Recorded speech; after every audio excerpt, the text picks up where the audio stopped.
The button has been pushed. Hello and welcome. I'm Cody with a K, and this is Shay with an S. Last I checked. Is it with an S? I thought it was. Yes, sir. I thought it was Che, like Che Guevara. Yes, yeah, Che Guevara. That's exactly how my parents. Yes, that's right, Cody. Yes, yeah. The West Virginia family named their son. They were real big revolutionary fans. Yeah. Get it. Well, talking about a revolution, let's talk about something as music fans that we have all dealt with. We have either been fucked over, have a horror story, couldn't get something, and that is tickets, purchasing tickets. And the issue with us in trying to be able to go to the concerts and the events that we want to by giving them our money and buying a ticket. And I know, Shay, that you have a bunch of bullshit and I have a bunch of bullshit that I've dealt with in the past. And for me, it kind of feels like this corporate conglomerate has taken over for some of these venues and bigger venues, and it's become a huge fucking problem. Even for someone like Billy Strings back in the day, I wasn't walking up to the box office the day of show and buying tickets for a show that night, but you could easily get on there and just buy. Now that the popularity has exploded, stuff like that can become nearly impossible, at least if you're not willing to pay outrageous prices. Like, you can find whatever ticket you want if money's no option, but for the rest of us that live in the real world, that's not necessarily the path we choose. So I don't know how many Trustafarians we have listening to this just yet, but if you do, we can take a sponsorship, so we'll take that. Yeah.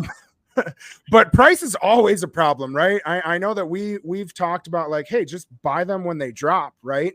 But as bands get more popular, or if you're following a band that is super popular, you are sitting in lobbies, you're refreshing, you are trying to buy ticket. And I'm not just talking about like Taylor Swift, right? Like Fish Kids.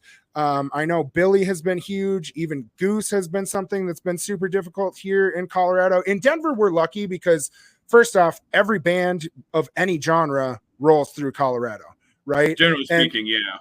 And we do have a lot of venues here. And so there are a lot of opportunities. I used to joke all the time I could spend my entire year salary on concert tickets if I went to every show that I wanted to. But now it's kind of harder. You were talking about Billy. Like, I love, like, back in the day, you used to be able to go to a box office and pick up tickets, right? And I miss paper tickets. God, I mean, I wouldn't have to spend money on concert posters if I could just have a little stub that proved that I went there. Still would. No, I probably would. Yeah. No, I definitely would. But like, for me, it's so hard because now everything is online, right? And it's all digital. There's a bunch of us that want to go, but there's also a bunch of scumbags that scour the internet and have bots or have these systems or have a crew of people on these chat threads that go and buy all these tickets for one purpose only. And it's not to go see the band. It's to jack up the price and resell them, right? And for me, it sucks because, like, they don't sell a lot of tickets in person anymore.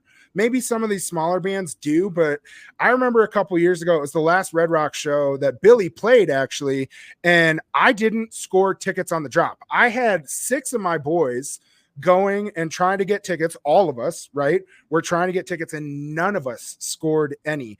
And I was so salty. Yeah, I was so salty. I went to one of the Billy threads and I made a post and I was like, how come they don't take an allotment of tickets, like 200 to 500 tickets, and leave them at the box office so that the people that live here can go and like purchase the tickets? We don't have to worry about bots. We can worry about empty chairs, but I got you covered on that shit.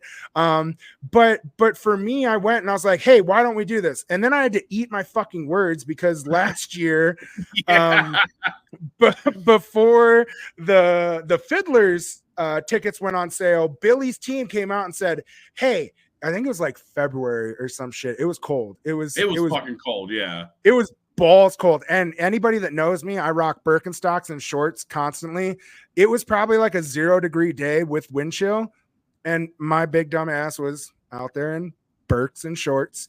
But it was amazing because there was an entire line of people and we were all there to purchase tickets, right? And we all got them, which was dope. But I feel like we need other options. And I know that you and I have talked about this. Like, what do you feel about it? I get spoiled, honestly, because so many of the tickets I get for the smaller venues in like Boulder, Fort Collins, Denver, like, you know, your Bluebirds, your Aggie theaters, your, you know, the Boulder Theater, the Fox Theater, those are easier because those acts tend to be smaller. Unless it's one of those weird ones that's like right on the cusp where it's like the last show that Billy Strings would have played at the Fox Theater, and, you know, it's completely insane. And then I go to buy real tickets, and I go to buy like tickets for like my girlfriend recently went and saw Pretty Lights, and I think she paid a pretty penny for those because she got them on the resale market. And then like anytime I've tried to see Tool outside of, because like yeah, exactly. For anyone that's listening, Cody just made a face, which is completely reasonable. And I understand it, but you know, and it's like, all right, it's fucked. It's fucked. $250 for fucking nosebleeds or whatever. So, yeah, I've definitely run into that too, and it's always shitty.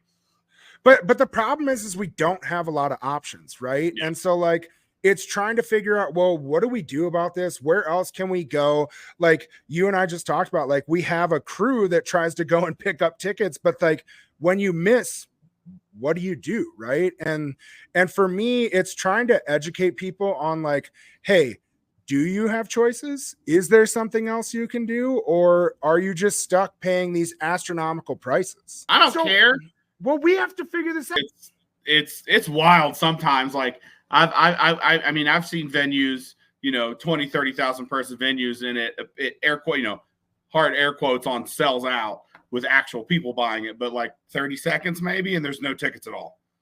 Well, and that's what's crazy is like now they have like premium seating, and it's like, okay, well, what the hell is that, right? And for me, what we were trying to figure out is like, okay, this podcast is called What's the Reason for This? And we're trying to figure out like what's the reason for tickets purchasing and selling being the way that it is now. Like, why is it that way? It feels like these corporate conglomerates have taken over. There's actually lawsuits, plenty of them. Thank you to the Swifties for that, because I mean, we've been bitching about it for years and nothing happens. Taylor Swift goes out and now people are like, oh my God, how can they do this to me and my kids? And I'm like, bro, they've been shitting on my chest for a decade and now you care about the stench? Like, let's deal with it, right? And so like, I felt like it was important for us to try to bring somebody on that we can talk about this, talk about buying tickets, learning about what our options are. Hey there, dickbag.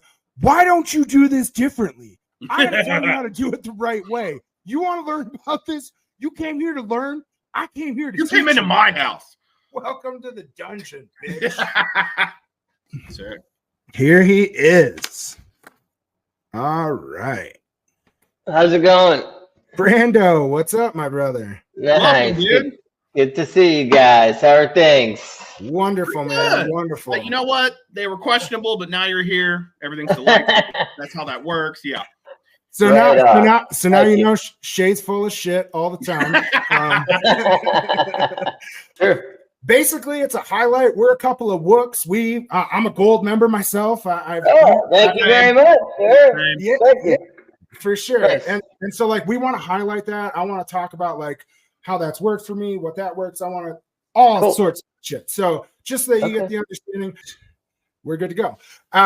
What's up, guys? So we are so honored to be able to have the CEO of Cash or Trade with us. Yeah, that's right. These two wooks have Brando Rich with us. So what's up, Brando? Not too much. Thanks for having me. Where are you joining us from, man? Burlington, Vermont. Nice. Vermont. Nice. Yeah. So is that the headquarters of COT? It is. Yep. Amazing. So, Brando, can you talk to us a little bit about like who? Because it's your brother and you, right?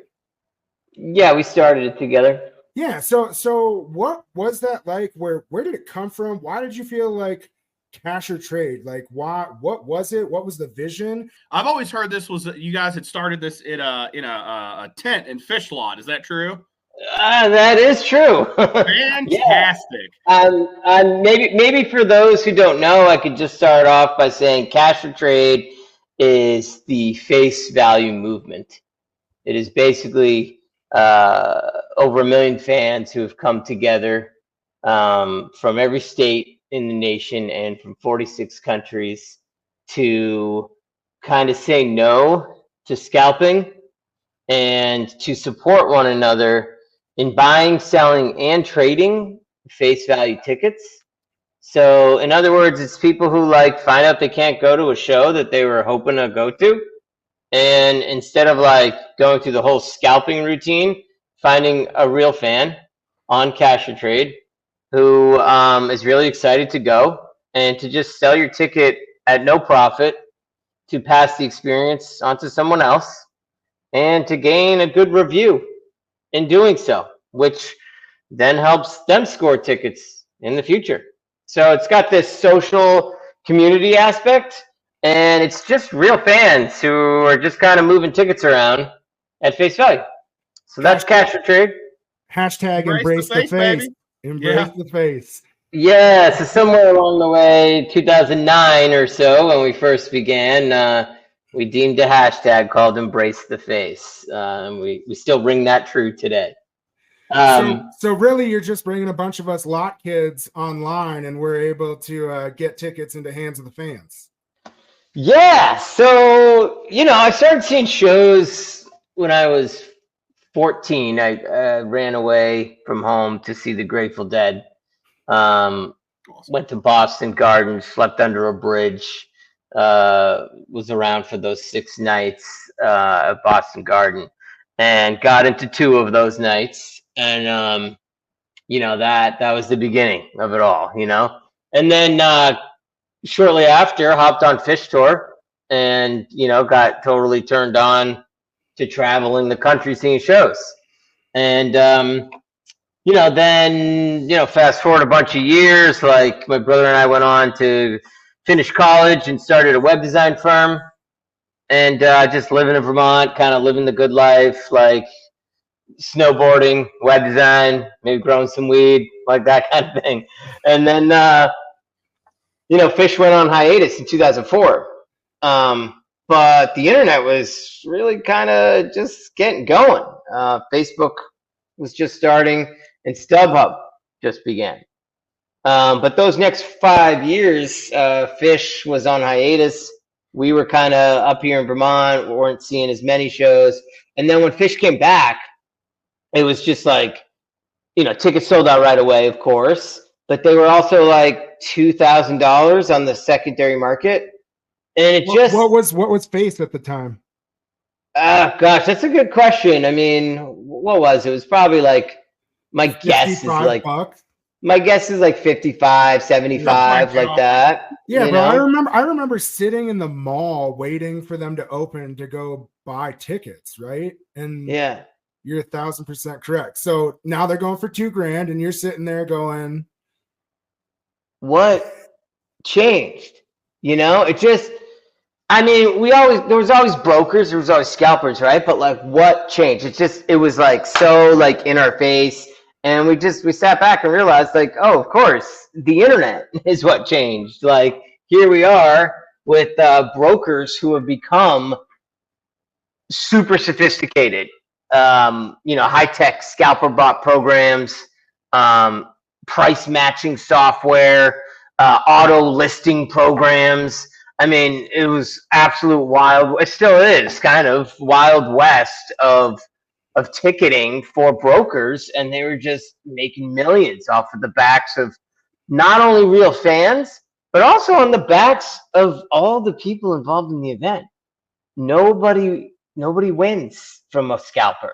The artists don't make the money, the venues don't make a dime, the promoters don't make a dime, the fans don't make a dime. Like, who's benefiting? Some guy in his basement raking in the cash, making it so real fans just can't go to the show.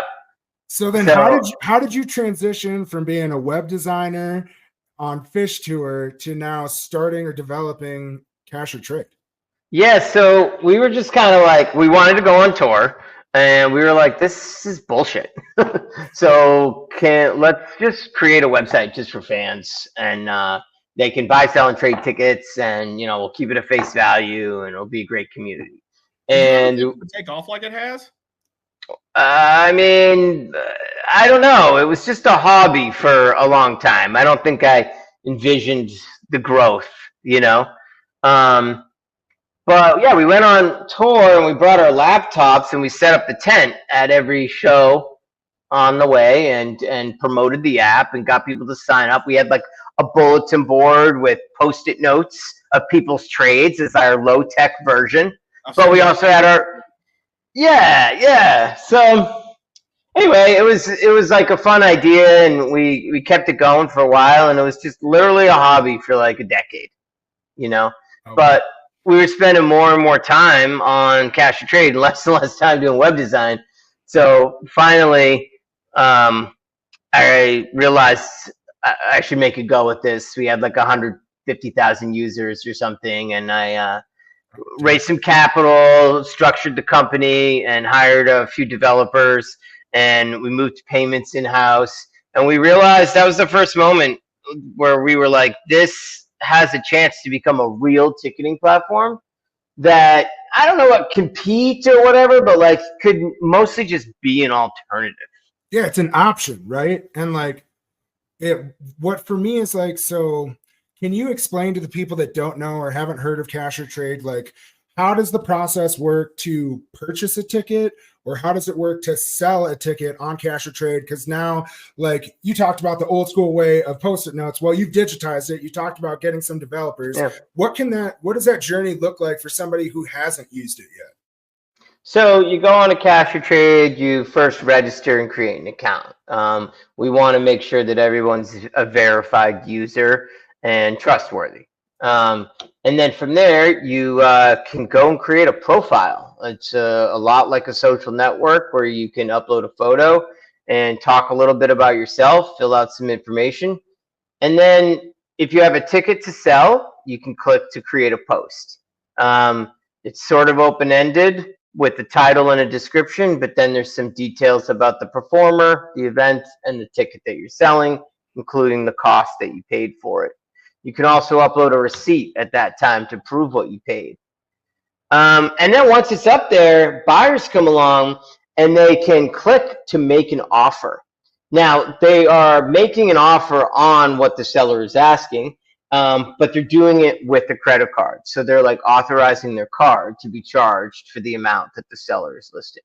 So it's not like a bidding system. They're not trying to pay more than someone else. They're just trying to say, hey, you're trying to sell this at $85. I would pay $85. Exactly. And the reason why we call it an offer in that case is because it's not a click and buy website. If it was, brokers would come and buy up all the tickets and go sell them on the secondary. And we wanted to police that. So sellers have the option to review the profiles of all the people who so-called made an offer, and they can begin to chat. Look for those cyber cops. Yeah. Yeah, they can just find real fans and they can even chat with them. So there's a humanity to it, and you can see people's reviews and photos and start chatting with them and get to know each other, and then be like, all right, I'll hook you up. And then as soon as they click the button to accept, boom, it charges their card, and they get a pop-up of information on how to transfer the ticket. Most tickets are e-tickets today, so they can transfer it. If it's a PDF, they could upload it right there in the chat. And then the buyer marks it as received, and the seller gets paid out. And then they both leave reviews. and so, but for the seller's process, like, you're making sure, because this is what I've known, right? In my experience with using the app, is that I'm not getting paid out until actually after the event has happened, because you're holding that payment to make sure that people aren't getting scammed. So the days of buying tickets and them not working when you get to the gate and you hold your QR code up and they're going, no, this has already been scanned. And you're going, wait, what the fuck? So that's kind of what you guys are doing to battle some of that, right?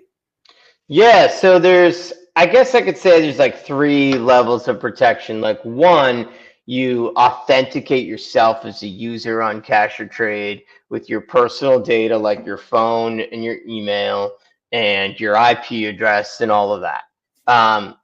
Number 2 is that, well, I should also say part of that is your credit card, that you're validated with an authentic credit card. If people are uploading their PayPal account, that's also doing a check So there's a number of internal checks on people to make sure that data isn't mismatched.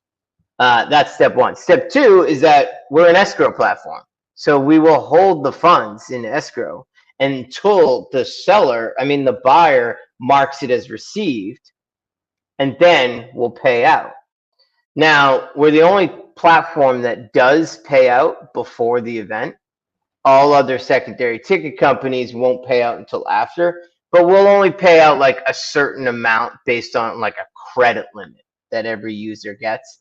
The longer you're on the platform, the greater your credit limit, because the more trust you have. High risk events, some crazy like EDM events or something, or resort packages, those will be paid out after the event only. And then the last part's just like an insurance. If your ticket doesn't work for whatever reason, there's a 100% money back guarantee, so you're protected. And I should say the fourth part of it is that you are communicating with a real user, and you have an open line of chat. So often, like, if something goes wrong with the tickets at the time, people message each other over the app and be like, hey, man, I'm just checking in, like, blah, blah, blah. And the seller's there to take care of it because it's on the seller to provide a valid ticket. And if not, they won't get paid out. Do you guys ever have to step in? Like, has there ever been a situation where two users are having an issue and Cash or Trade as an organization has to like step in and say, all right, guys, this is what we're going to do. Let's get you taken care of. Does that kind of stuff ever come up, or is the community generally pretty self-maintaining? It's very self-maintaining, but we absolutely moderate. We have a support staff on 12 hours a day, every single day. And they are very quick to jump in and communicate and make sure that everything's copacetic and everybody's feeling good.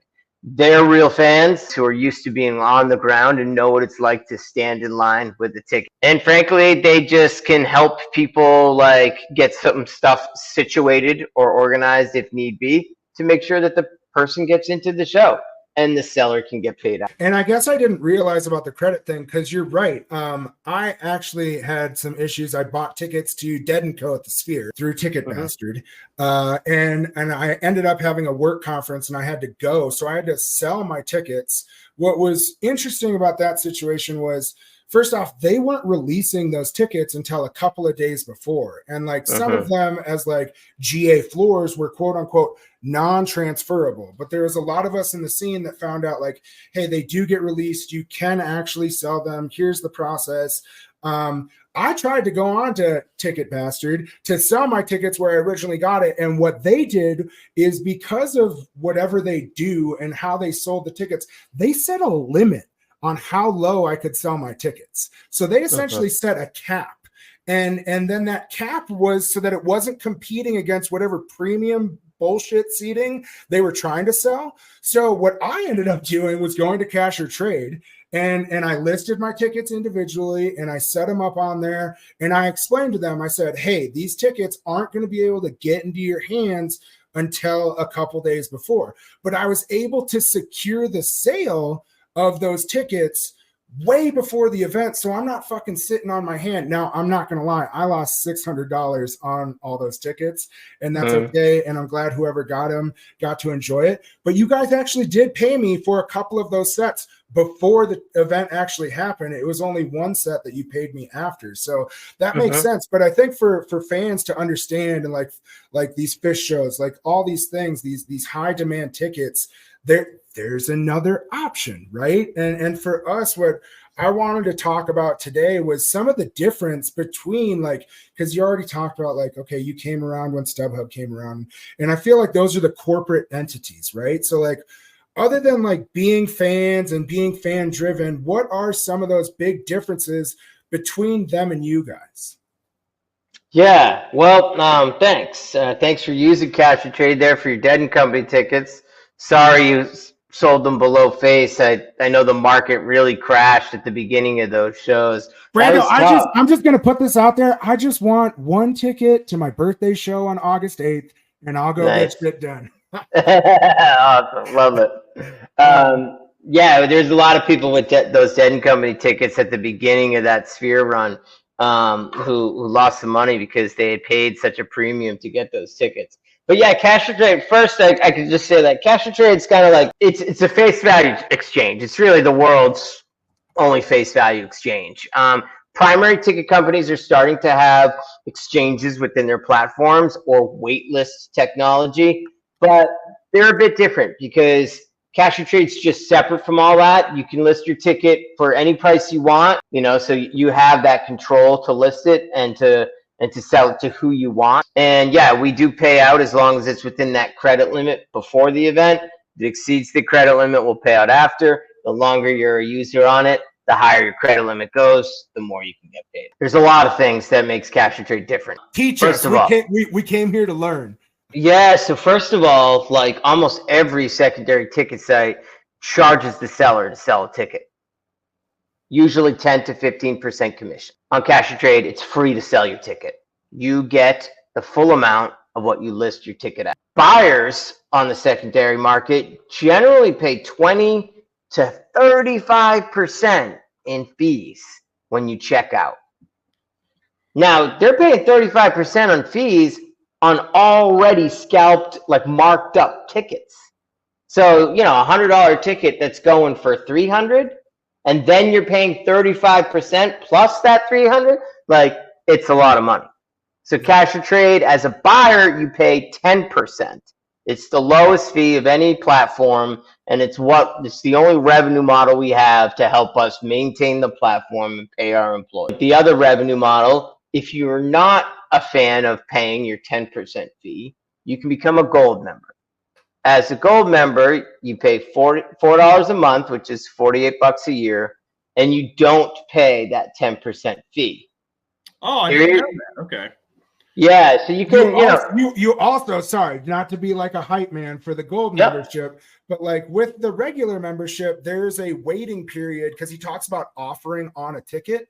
When you have a standard profile without the gold membership, I think it waits, I don't know if it's 30 minutes or Brando, you can obviously correct me, but it waits a certain amount of time before it sends that offer to the seller. Meanwhile, us gold members, we're sending those offers directly. So like, when you're sitting on lot and because like I'm literally like refreshing the app, you can set notifications so that if a ticket does come up for your venue or your event, it'll send you an email, and I'm literally blasting away. But I do know that for me, because people are like, oh, well, what do you get out of your membership? Right there, first, it's an instant offer, and then I didn't even know that I didn't pay 10%, but that sounds pretty good to me. Yeah, we're starting to add a lot more value to the gold membership too, because we're like working with nugs.net and some other brands now to basically provide discounts. Like you can get your first month free if you do a nugs.net subscription. These values add up. It's only a $48 membership for the entire year. So like one purchase like might cover the entire amount that normally would have been a fee, depending on the price of the ticket. Or you go nugs.net, or you get it's a 10-minute delay for non-gold members. So you do have 10 minutes to communicate with the seller and commit before non-gold members do. Gives you like that extra window. I won't call them peasants, Brando, I promise.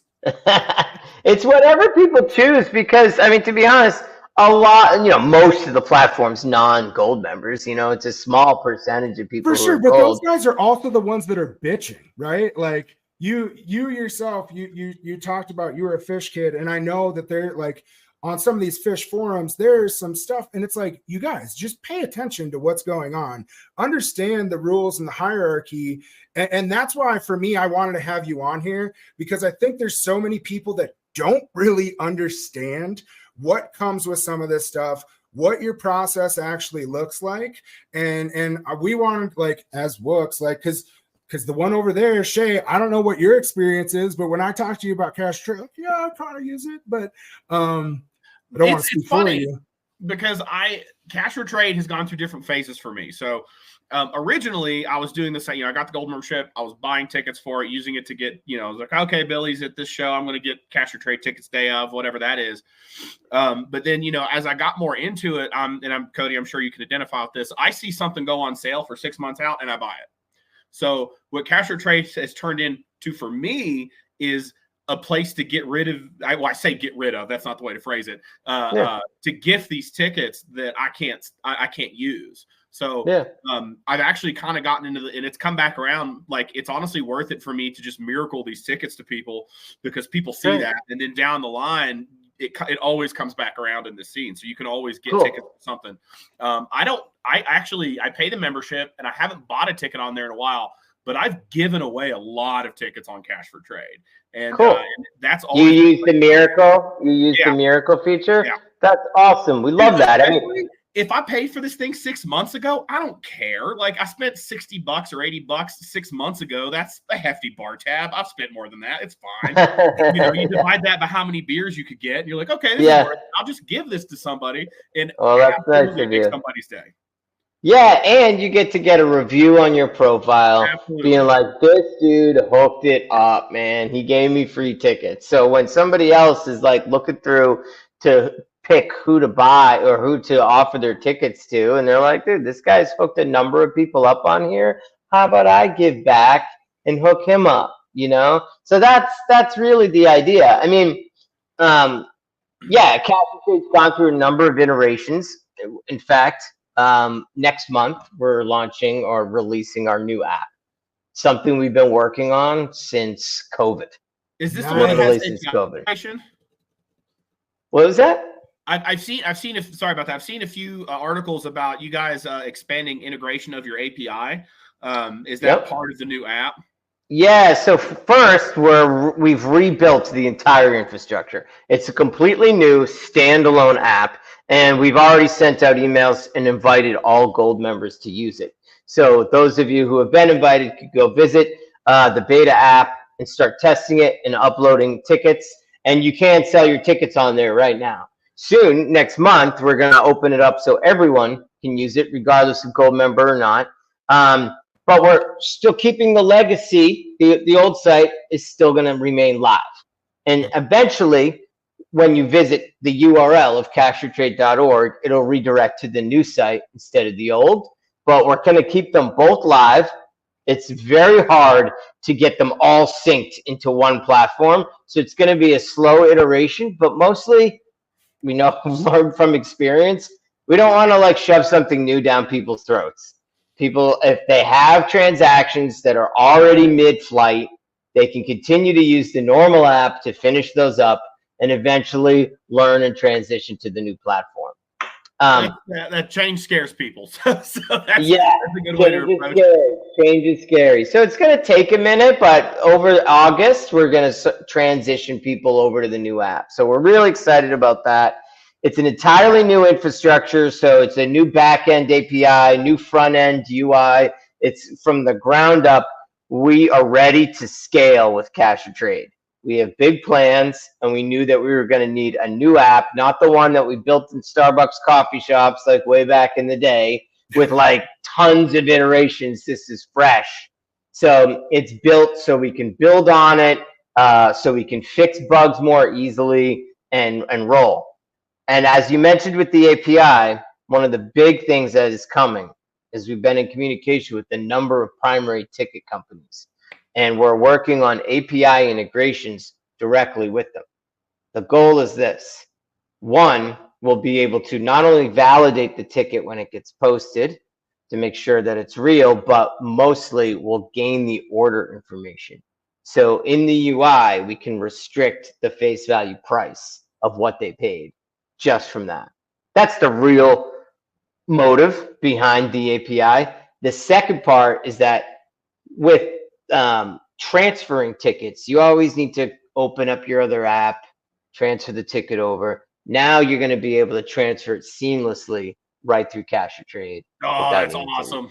Get the fuck out of here. That's fantastic. Yeah, so we're really pumped about it. It seems that, we've been part of new legislation in Congress right now. We're part of the Fix the Ticks organization, and we've been working with the organization called NEVA, National Independent Venue Association. And the Tickets Act just passed the House, and we have the Fans First Act in the Senate. and there's a good chance it's going to get passed in September when the are those at legislative all session comes back. are those at all similar to the state legislature that Maryland recently passed? So Maryland passed something, yes, similar to it. The Fans First Act is a bit heftier than what that Maryland bill ended up being.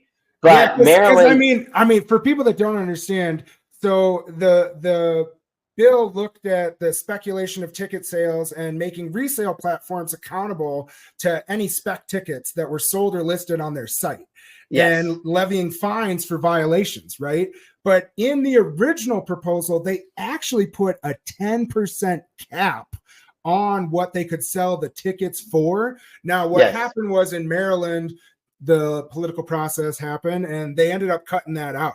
So would a cap or something like that be included on this legislation? Do you know the details, Brando? Yes. We helped. We're part of Fix the Ticks and have been part of the language of the bill from the beginning. There is no full cap on price in this legislation, but there are a number of points starting with the speculation on tickets. It's a huge issue because brokers are listing tickets that they don't even own just to hike up the value. They're putting tickets on these platforms before they even go on sale.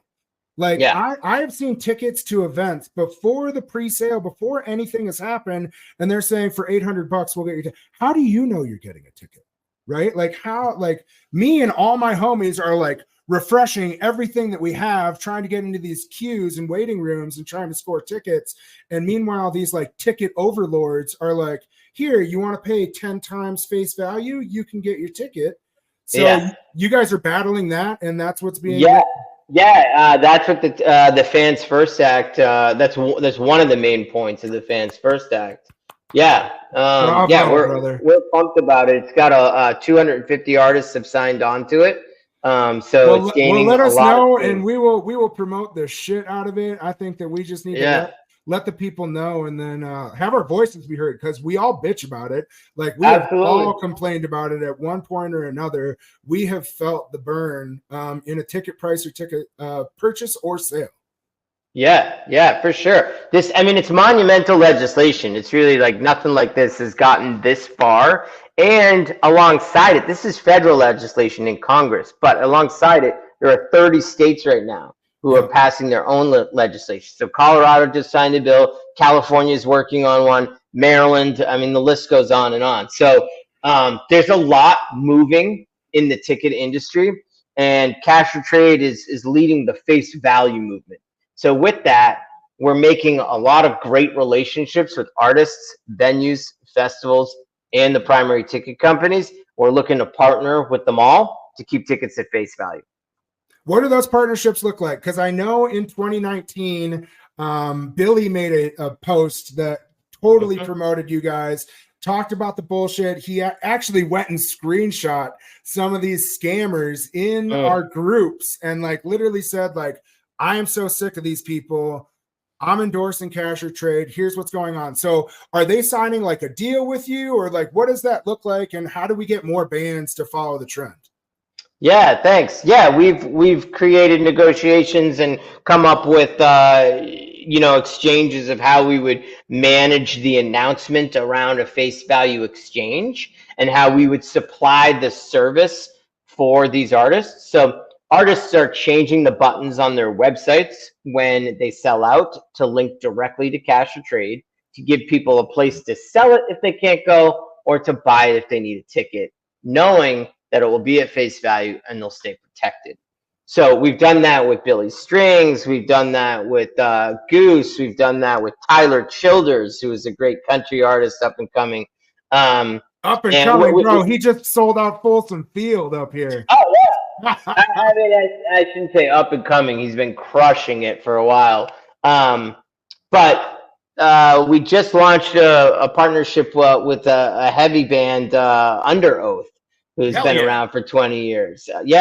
And they did a great reel of just like talking about scalpers and how they're so frustrated about it and how we're working with them to provide that place for their fans to go. And I think we're finding that not only the artists, but the fans, like they feel protected. They look towards the artists of being like, wow, like we've heard comments like, class act, like, thank you so much for keeping us protected. Like, you're doing the right thing. We appreciate this. So I think we're seeing that artists, festivals, and venues who are running these events are starting to realize that, like, this is what the fans want. And instead of trying to nickel and dime the fan all the time, they're looking at like, wow, there's customer lifetime value here, because customers feel protected and they show loyalty and they're excited to return to their events instead of being like, that was cool, but I got ripped off, or like, So that's what we're doing. And I think like with the legislation that's happening and the movement of face value exchange, the industry is changing in that way, and they're starting to realize that, like, protect the consumer, treat the consumer right, and like they'll do better in the long run. So we're here to participate in that. You had mentioned Under Oath, and from my experience with Cash or Trade, it tends to lean a little bit more toward the jam band bluegrass scene, but you'll see other stuff on there. Is there any kind of internal conscious effort to say like, oh, like let's get more heavy metal bands, death metal bands, whatever, that kind of different genres in there? Does it happen more organically, or is that part of like partnering with bands to get them on board with what you're doing? Yeah, so that's a great point or question. I mean, we grew it out of the jam band world, of course. So there are a lot of traffic around the jam band artists, but there are like 4,000 artists on the platform. Okay. It's just that people don't always see those unless they go and visit their pages. Now, what we realized, and we're sort of modifying this in our new app, is that when there's an on sale for like a band like Fish or something, we created Cash or Trade, the homepage, with chronological listings. So when there's an on sale, people, after the on sale and it sells out, people come right to Cash or Trade, start making posts. So what happens is whatever band is just on sale right then is what shows up on the homepage, and people gain this perception of like, oh, well, that site is just for these types of artists, and they're not like necessarily searching and looking at the others. So the new site is going to be a little bit more standard, where you hit the homepage, you can see like top performing artists, but you can search and land on the page for that artist. So yeah, it is heavy jam band for sure, but there's a lot of other artists, and we've even been scaling, like people post about sports, and we don't even have a sports API of an event database yet. The new app will. We've been talking with primary ticket companies about how their beer festivals and their county fairs end up getting scalped and when they sell out. And they want to use Cash or Trade for that too. So there's a lot of scale coming: sports, theater, comedy, these extracurricular events. We want Cash or Trade to be a platform that protects fans regardless of the event. That's awesome. I've actually, it's funny you say comedy shows, because I never really think about that, but I'm a big stand-up comedy guy, because I am myself a clown at heart. So I can't remember who it was. It was something like Tom Segura, or one of the larger names right now. I tried to get resale tickets, and they were like $1,000, and it's like, no. Yeah, they have the same problems. It all kind of winds up ending to be the same thing, because if a broker is aware that those tickets are highly valued, they are going to attempt to make money on the backs of the fans and on the backs of the event. For sure. And you were talking about protection, and I know we've covered like the escrow portion a little bit, but I know in the past that I've had buddies myself who have had like disputes, right? So like, how do you guys go through some of those disputes where someone's saying, oh, well, they sent me tickets, but they sent me tickets to a different show or whatever it was, and now this event passed or they were paid? How do you guys handle that? Is that talking to like one of the reps? Do you go through the app? Maybe that will change in August with the new app, but just for me, I know some of the frustrations that people have had or seen in the past. Now that I got you here, I wanted to at least ask about it. Yeah, they absolutely should submit a support ticket. Our support team is on 12 hours every day, so they answer very fast. They know exactly how to like ask the right questions. They have the technology sitting there to like open up the profiles, see the entire communication between the two people, see the data of each person in the transaction. So they know the status of what's going on, and they can communicate to help get it resolved. There's real fans on Cash or Trade. So when something like goes awry, often it's not intentional. And it is something like, oh my gosh, I sent that person the wrong tickets. Or like I sent them 2 Saturdays and not a Friday and Saturday, you know? But largely because Cash or Trade has a messaging application in it, members can communicate with each other to get it resolved. And if need be, this support person can jump into that communication and chat it through as well. Now, every other ticket platform, you get what you get, and there's no way to talk to the person. You don't even know who they are. You don't know anything about them. So when something happens, you're just like stuck. But they should, anyone could visit cashandtrade.org/support/tickets if they want to, like, there's a create ticket button there, and they can create a support ticket to send to our team, and they respond quickly. Well, I mean, I am happy to say I've never had to use it, but I know that it's happened in the past. And like, this is America, and we're full of if you're not doing something right, you don't have haters. And there's people that go as far as saying like Cash or Trade has fake profiles. And it's like, bro, what the fuck? Like, why would Cash or Trade make a profile to buy a ticket to sell? Like, none of this makes sense. But I think from the bad taste that they have in their mouths from some of these other ticket vendors, that they just try to spread that vitriol onto something that they maybe don't understand. There's a lot of misinformation on social media, if you're not aware. No way, Brando. No way. So people love to jump to conclusions, especially in the fish community, the most. I was gonna say I don't want to shit on fish because everybody's like, oh, he just hates on fish. But like, these fish kids are fucking ruthless, bro. It's definitely a different community. They're all my friends, right? Like, but I mean, they're your people. This is what you came up in, right? And working with different genres or different artists and their fan bases. You know, the fish fan base is just they've been tech friendly from the beginning.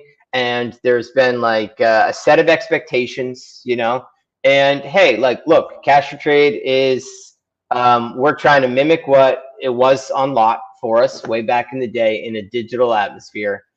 We're trying to provide full protection. We're looking to maintain something where, you know, I can keep a good, happy staff and grow a product that has real value for people. And, you know, people want to complain about this or that, like, we love all feedback because we want to make the best platform possible. But to some degree, we also need to grow this thing in a sustainable fashion. Look, we ran Cash or Trade it was absolutely free for, what was it, 11 years before we had the gold membership. So I put my time and my money and my own back, blood, sweat, and tears into this thing, like every single minute, you know? And in order to maintain it and provide the protection that we do, we have a very small fee to run it. Some people don't like to pay fees. Okay, so that we created the gold membership. You can do that.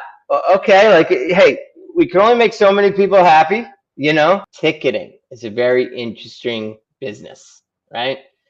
There's ticket anxiety. Not just is there ticket anxiety in that, like, if you don't score, like Cash or Trade aside, if you don't score buying a ticket, people are generally upset, and they start pointing fingers and they start playing the blame game. And oh, is it Ticketmaster, or is it this site, or is there bots? Is there this? Is it the fake account? Like, who knows what it is? But at the same time, like, you know, the venue's a small venue, and this band has been around for 40 years. And they have a huge base. So, you know what? Not everyone could score. And that's the difficult part, is that, like, when it's a high demand event and everyone wants those tickets, we all need to remember that there's a lot of real fans trying to get those tickets too. Yes, there are bots on primary ticket platforms, and they do influence it. But the general perspective is that, you know, not everyone can score. And then when they come to Cash or Trade, if they get an alert and they go to buy it and it's sold already, people get upset. We understand it. Hey, I wish there were enough tickets for every single person who wants a ticket, right? But the venue's only so big, and a lot of people are holding on to the tickets they have, and you can only do what you can do. So it's a very hard industry to be in, where you continually want to hook everyone up the best you can, but there's only so much inventory you have to actually play with, and the chips fall where they may, and we just let the members kind of use the platform and do it amongst each other. We understand crazy fan bases. We were just talking to Billy Strings Guitar Tech in last week's episode. That's just a small following for a few years now, right? Like these Phish kids, it's been decades, right? And it's interesting. There's this perspective. I mean, I've been a Phish kid for a long time. Just a music fan. Like there's, I don't know. Like here's just an example. Like if you've been seeing a band for a long, long time, do you deserve to get a ticket over somebody else? I don't know. Do you? What about the new person? What about the person who's never seen them before? Yes, do they deserve a chance? Yeah, exactly. Do they deserve more of a chance? I don't know. Like, we're not giving chances. We have no algorithms in Cash or Trade. It's not like a social media site. Like, it just is what it is. You post it, it goes there, and you can, commit to who you want, whatever. So it's really in the hands of the seller to pick who they want to sell to. But I don't know. People just start to get these assumptions and get this entitlement towards like what they deserve over somebody else. And I don't know. Like, I'm not saying either way. Like, in some ways, yeah, you've given a lot to that band. You've given a lot to that community. Maybe you do deserve that ticket. Yet you're on 300 shows.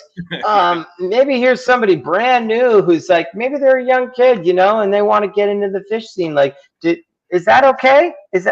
Can they get into the scene too the same way? Can they share in some of that love and energy that we all love about the scene? Did they deserve that too? I mean, why not?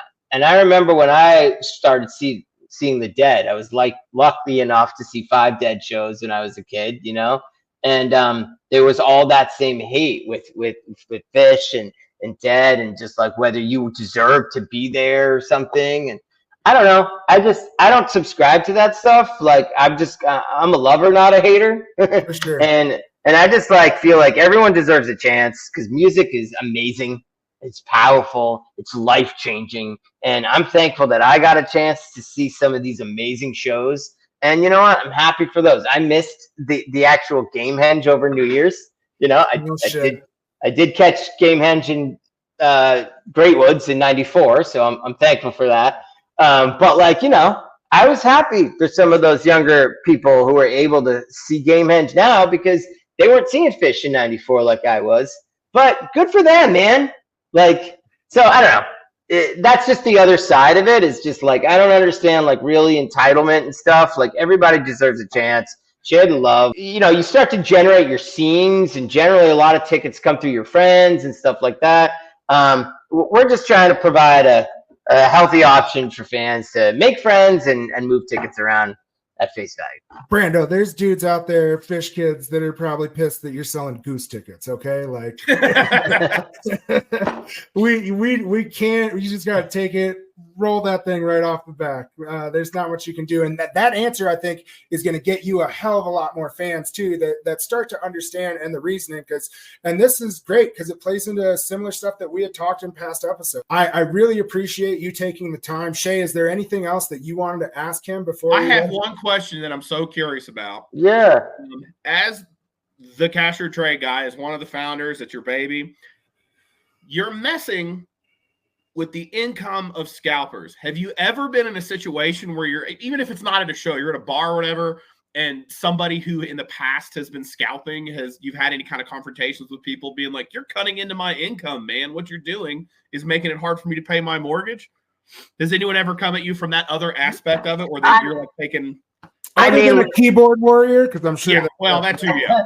I mean, no, not really, but I've been in the industry long enough that it's even. I've talked with everyone involved in the industry. Here's the other point that I want to really highlight. I mentioned like social media and misinformation. We talked about ticketing and how there's ticket anxiety and it's difficult because there's only so much inventory. All those things make a ticketing business difficult. What makes it even more difficult is that the industry itself is very complicated. This is not a simple thing where one person buys a product and resells it for this much.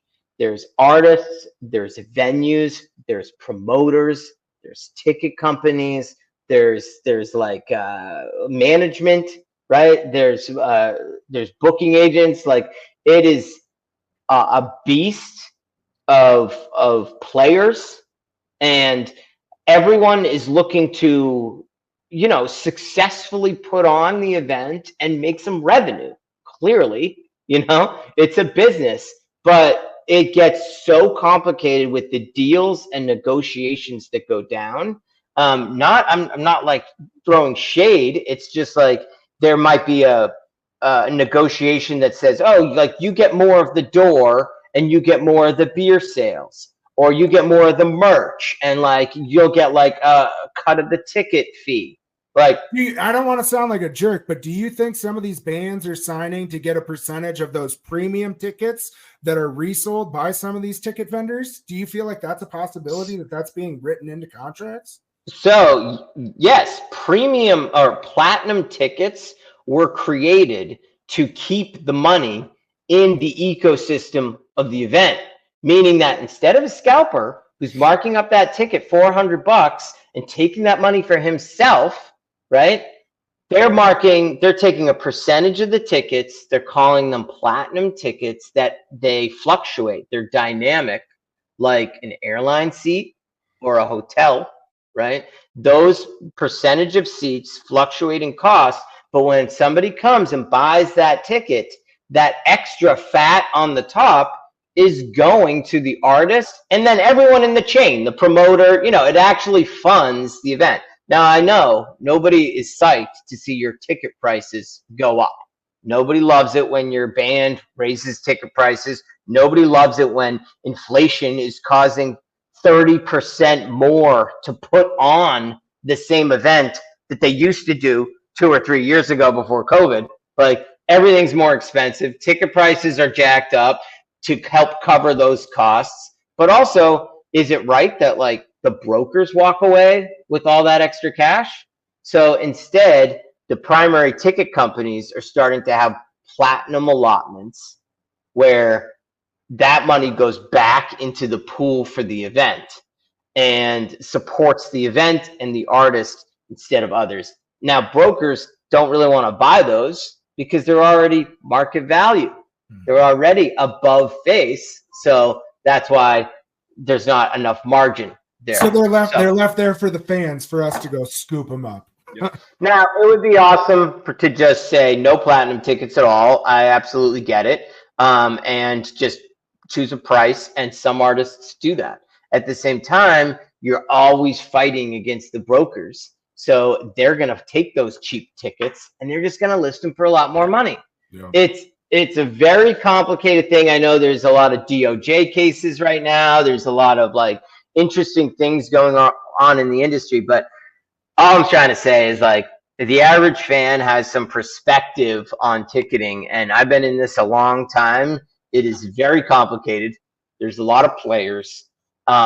Fees on primary ticket companies, that's not always just the primary taking all that money. No, the promoter and the venue is sometimes taking a portion of that fee, and the primary ticket company plays the bad guy because it's just like service fee. And I know we're fighting for all-in pricing, so you can have details to see all that pricing. But the reality is nobody's going to love seeing $3 to this, $5 to that, $6 to this, $7 to that. So instead, the primary ticket company takes the heat as the bad guy to have a service fee item, and boom, it includes some of their fee, but it also includes a lot of other fees to put on the event as well, because everyone's trying to make money from everywhere they can, And again, it's just a complicated scenario. It's the beast. Well, we appreciate you fighting the good fight, brother, and we will continue to promote and spread the message. We appreciate what you're doing. Like we said, it's just another option, right? Knowledge is power. We're glad that you took the time to chat with us, and thank you for that. And we'll catch you on lot someday. Awesome. Thank you, guys. I appreciate meeting you and chatting. Thank you. Take it easy, Brando.